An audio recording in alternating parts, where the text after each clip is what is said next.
This is CTV News with Nafisa Karim. I have to admit, when I read those cards, it was pretty hard not to cry. Sealed with love from the hearts of Vancouver Islanders. A group of volunteers is getting ready to hand-deliver cards of support to wounded soldiers in Ukraine. This gives us a super strong footing to move into a new era of making sure that Herman's is stable. A tsunami of support. Herman's Jazz Club may just get the boost it needs to keep the doors open. Plus, Adam finds out how a Comox Valley woman is making a difference on land after breaking records under the sea. Later on the Sawatsky sign-off. Good evening and thank you for joining us. A humanitarian group on the West Shore will be taking something special with them on their next aid mission to Ukraine in a few weeks. They're collecting greeting cards to be delivered to a hospital in the war-torn country. As CTV's Brendan Strange shows us, organizers hope to bring cheer in a time of darkness for Ukrainians. I hope you get well soon. It's a message written by a 25-year veteran of the Canadian Armed Forces to a member of the Ukrainian Armed Forces. People sometimes thank me for my service to my country. That doesn't come close to the thanks due to you for your service to Ukraine. Retired school teacher Carol Brown has been collecting cards for wounded soldiers at a military hospital in the west of Ukraine. The messages inside these cards are simple. We want you to have a future with peace and security. We want you to get back to your families. We'll be proud and honored to present them when we're touring the hospitals to the wounded soldiers. In just a little more than a week, Bob Beckett and his team from Vancouver Island Supports Ukraine will travel to the war-torn country on its 5th humanitarian mission. Beckett says the card project is a way for those in the community here at home who want to support the upcoming mission in Ukraine, but may not have the means to do so financially. A lot of folks have poured their heart into these cards. The team has been fundraising for various projects on its next mission, with the largest to establish a blood bank within a children's hospital costing $50,000. We are about $7,000 short, so we've got approximately a week to secure that funding. I'm here to give you $2,000 to help. Today, Langford Legion Branch 91 pitching in, bringing the team that much closer to its goal. We would like to do what we can to help. We hope that Ukraine will prevail. We hope peace comes soon. The Legion in Langford has been acting as a drop-off location for the cards. They need to be reminded people are there to remember them and to give them their hearts and souls. And hopefully that will help them fight another day. Canadians are really reaching out to them in a very physical way. They're holding a card. They're holding a card with a picture of something from Colwood. Carol has so far collected more than 150 cards from community members, children, local mayors and councillors, as well as many Canadian veterans. I have to admit, when I read those cards, it was pretty hard not to cry. Carol says the Langford Legion will be collecting the well wishes until the end of the month, which will be personally delivered to those wounded soldiers within that military hospital in a little more than a week from now. To make a donation to support the team's blood bank project, go to Vancouver Island Supports Ukraine's website. Brendan Strange, CTV News, Langford. Power is still being restored today after a wicked windstorm ripped through Vancouver Island last night. Downed trees over power lines in Nanaimo were still blocking main roadways this morning as crews worked all night and continued their cleanup efforts through the day. BC Hydro says 60,000 homes and businesses on the island were without power at the peak of the storm. 10,000 were still without power as of 11 this morning. Places like the North Island, Comox Valley, Parksville, Nanaimo, and the Gulf Islands felt the brunt of the storm. It was a pretty violent event that hit the Mid-Island yesterday. We don't really get that strong of winds in March like that. But it's a reminder to make sure you're prepared for an event that can happen any time of the year. And you want to make sure you're prepared before the event, not during the event. Hydro expects the majority of people will hopefully have the power back on by dinner time or later this evening. After more than 2 years, the Victoria Police Department says it's no longer deploying officers to weekly marches for Palestine, which takes demonstrators from the legislature through the streets of downtown. At a news conference this morning, Vic PD says the decision, effective April 4th, has nothing to do with the cause or cost. The department says the rallies have been happening for 126 consecutive Saturdays, with officers spending more than 10,000 hours on traffic control and security. City. Vic PD says it's pulling out to ensure broader public safety needs are met and because officers are fatigued. The marches are covered by overtime shifts, which officers voluntarily sign up for. This is the only protest that takes to the roadway week after week. Other protests that we manage, and we manage a great number of them, generally stay at a fixed location at the BC legislature, or some of them that are mobile stay to the sidewalks. On occasion, other protests do take to the roadway, and when they do, we have, just with this, tried to provide for traffic control. But this protest is unique. To my knowledge, it's the longest protest in Victoria Police history. Thank you so much for being Inspector Connor King says if people walk on the road, they do so at their own risk. He says Vic PD will respond to imminent safety issues if needed. A media liaison for the march says demonstrators never asked police to be there. It has been presented that these large costs, and we never asked for it.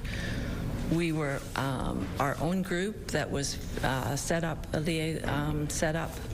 marshals, safety marshals, to keep us safe, and then the police came to every rally without our request.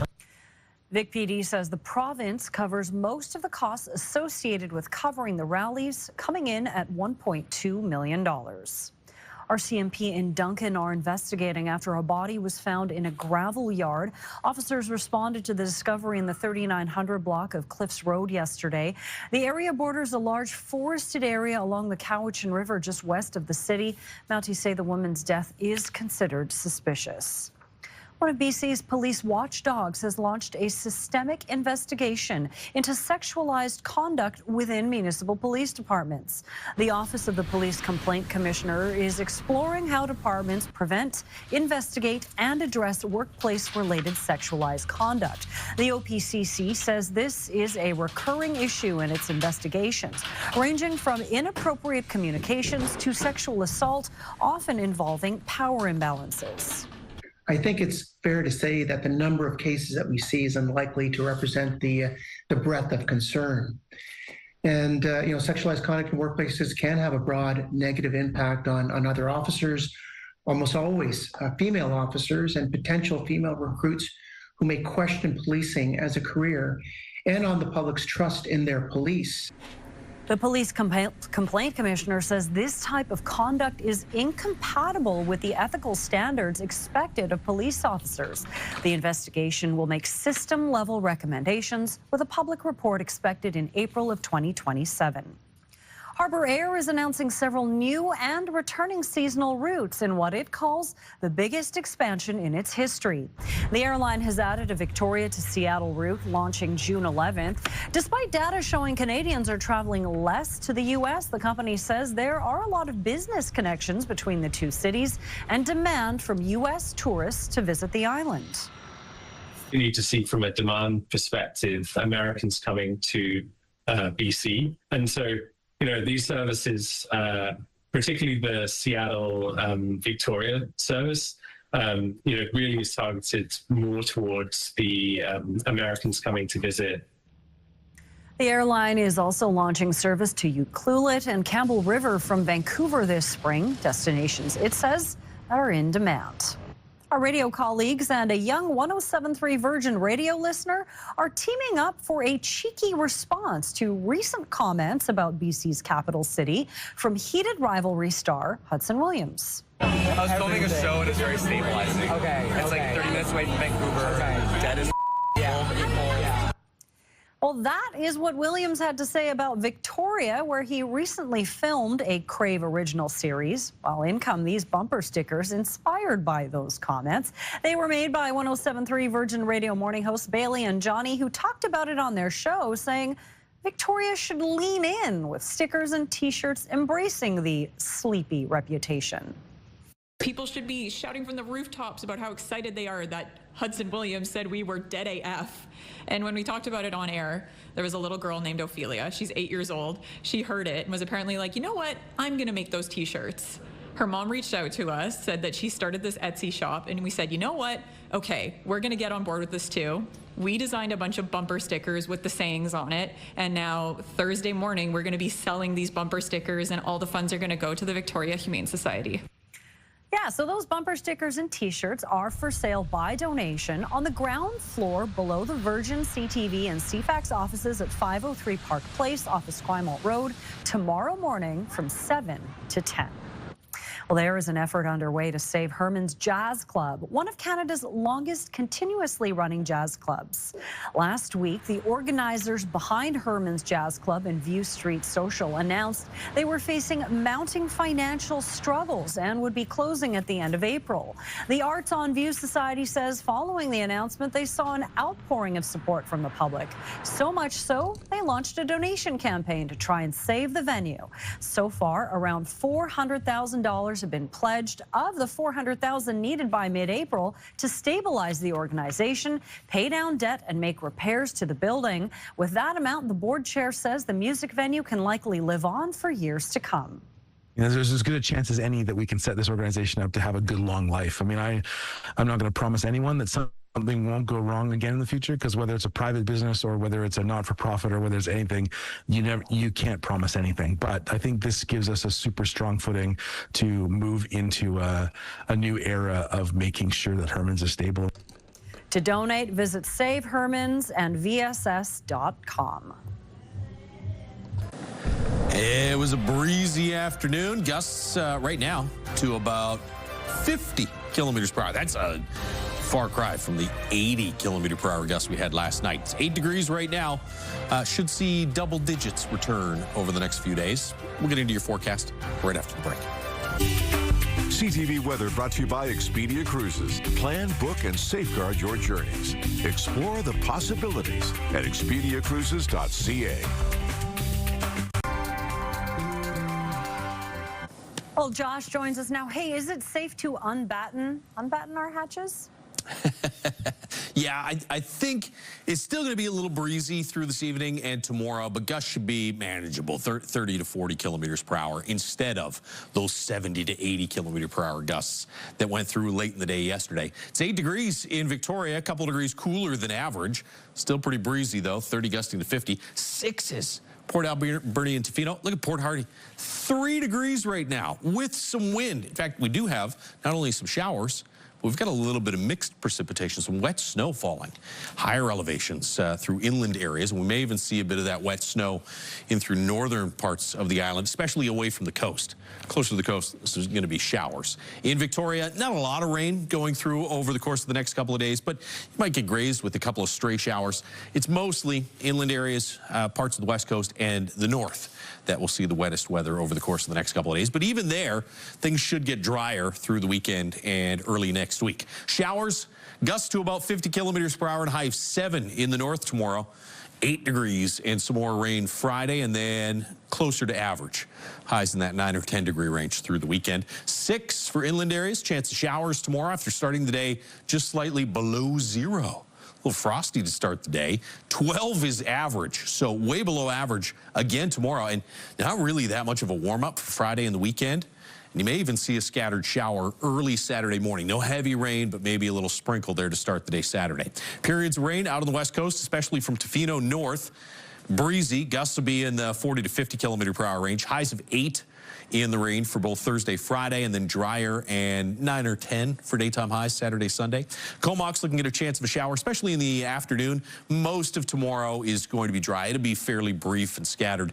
9 degrees for a high tomorrow, and then Friday, Saturday, highs of 10. Sunday could close the weekend with a little bit of a rain-snow mix in that area. Chance of a shower in Nanaimo tomorrow. Otherwise, just mostly cloudy skies. High of about 10. 10s again for Friday, Saturday. 8 on Sunday with a mix of sun and cloud. And in Victoria, 4 degrees tomorrow morning, and then back to double digits after a cooler day today. 10 tomorrow. Wind out of the southeast, 20 gusting to 30. Mix of sun and cloud through the day. 12 Friday, 11 and 10 for daytime high Saturday, Sunday, and slight chance of a scattered shower late in the day on Sunday. CTV Weather is brought to you by Expedia Cruises for air, land, and sea vacations. So cool and gusty today, but back to some more seasonal temperatures in the coming days, Nafisa. All right, 10 out of 10. Thanks, Josh. The Air Canada crash at New York's LaGuardia Airport has shone a light on the desperate lack of air traffic controllers, and not just south of the border. NAV Canada, which oversees our air traffic controllers, has acknowledged a staffing shortfall here as well. CTV's Heather Wright is looking into the shortage and what's being done about it. More than 500,000 planes take off and land at major Canadian airports every month. The safe flow of that traffic all managed by air traffic controllers. But we are short. There's no doubt about it. John Graddick teaches aviation management at McGill University and says there are not enough air traffic controllers working in Canada. These jobs are stressful. These jobs are demanding, and they are, you tend to burn out quick in this type of job. Air traffic controllers in the United States are being scrutinized after Sunday's fatal collision between an Air Canada plane and a fire truck at New York's LaGuardia Airport. The U.S. National Transportation Safety Board says it's too early in its investigation to determine exactly what happened. NAV Canada, which certifies and hires air traffic personnel in Canada, acknowledged it is, quote, managing workforce pressures, but declined to say how many people it is short. The organization traces its staffing challenges back to the pandemic, when air travel shut down and many controllers were laid off or took early retirement. Training classes were also disrupted. We are actively addressing staffing through a comprehensive multi-year strategy focused on recruitment, training, and retention, NAV Canada said in a statement. The agency says in 2024-2025, staffing growth exceeded attrition by 26%. But getting new workers on the job takes time, up to 36 months. Canada's transportation minister says he is working with NAV Canada to address the shortage, reiterating that air travel in Canada remain safe. We take every precautionary measure and make sure that Canada continues to perform at the highest levels of security. And that security, along with the challenging nature of this job, is reflected in the numbers. Last year, NAV Canada says they had 49,000 applicants, hiring just 500 into their training program. Heather Wright, CTV News, Toronto. Coming up, from diver to dispatch, Adam finds out how a Courtenay woman taught big celebrities before supporting first responders. Next on the Sawatsky Sign-Off.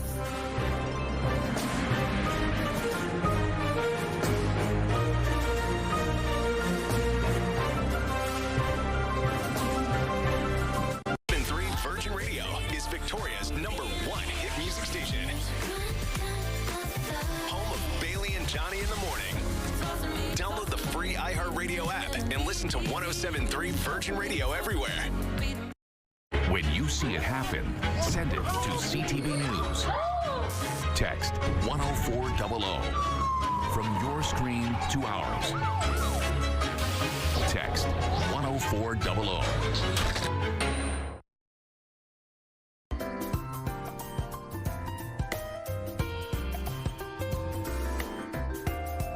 Finally, Adam finds out how a Courtenay woman is making a difference on land after breaking records under the sea on the Sawatsky Sign-Off. For as long as Mandy Ray Kroc can recall, the water has inspired wonder. I just absolutely loved being underwater. Although she grew up nowhere near the ocean, the discovery of a school library book about scuba diving was a life changer. I'm like, there you go. I'm going to be a dive instructor. After graduating, Mandy moved to the West Coast to teach before being introduced to free diving. And it clicked, and animals approach you more readily. The world opened up. And thanks to a competitive spirit, strong work ethic, and innate talent, Mandy ended up setting more than 7 world records, free diving down 136 meters. That's deeper than the height of a 43-story building. And you're like, wow, I'm at world record depth. And then you're like, okay, got to get up. And you snap back to reality, and you start making your way back up because you're only halfway there. Mandy's accomplishments under the sea led her to work on multiple movie projects up on the screen, like playing a pivotal role in the Oscar-winning documentary The Cove and teaching stars like Tom Cruise for this scene in Mission Impossible. He was an amazing student. He picks up stuff like that. But after taking time to raise her daughter, Mandy sold her business and found herself looking for a new career during the pandemic. It was frightening to try to get back into the job market. Employers seemed reluctant to hire a 47-year-old without a diploma until Mandy happened upon a posting for a job that required the sort of skills you can't teach, like stepping up and staying calm during dangerous situations. They were able to see what I could bring to the table and not dock me for being old. And after a few years as a 911 police dispatcher, Mandy says it's proving to be just as satisfying as her work under the water. Freediving, it was opening somebody up to the possibilities of what they can achieve. In this, it was the idea that I could make a significant difference in someone's life by bettering the outcome of a situation.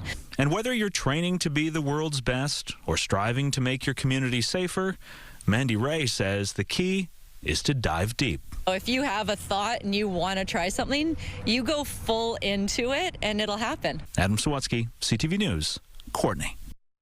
The Sawatsky Sign-Off, brought to you by Coastal Community Credit Union. Bank happy at Coastal Community Credit Union.